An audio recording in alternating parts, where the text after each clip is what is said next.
Our nature as women is not to be pushing, pushing, pushing.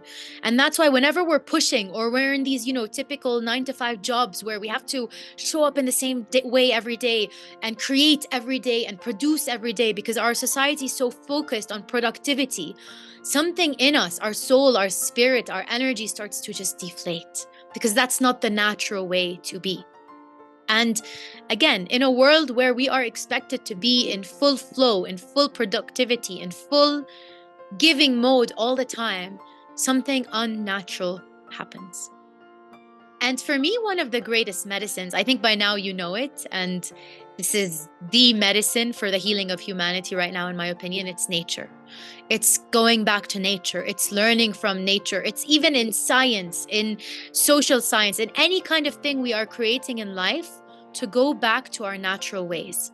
One of the fields they literally do this with, like, creations, is biomimicry. If anybody has heard of this, they literally create submarines and planes and homes and everything to reflect nature because it has proven itself over millions of years to be wise, to be knowledgeable, to be endurable. And I think one of the things that really, this word endurable is so important, because the reason so many people are feeling depressed or lack of energy or all these, like imbalanced states of being is because we're not rejuvenating. We're not allowing this process to naturally take place in the same way seasons or Pachamama takes place. So the more we can plug back to nature and observe nature and learn from nature, the more we'll be able to bring our healing to the world.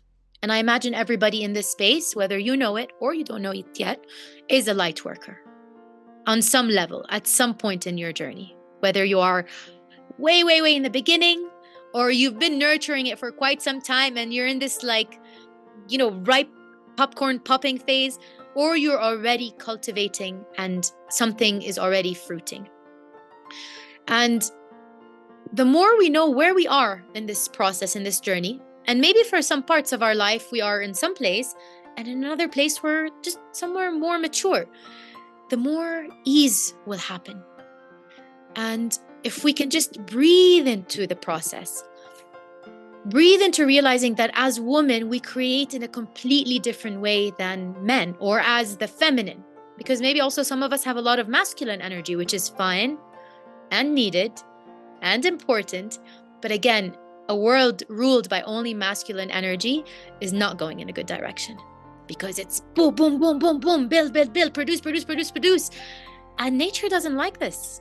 And we live on this planet, which is nature, and we are a part of nature. We are not a separate thing. We are literally the children that came out of this ocean, and then this, and then we just kind of like evolved into beings that we are today.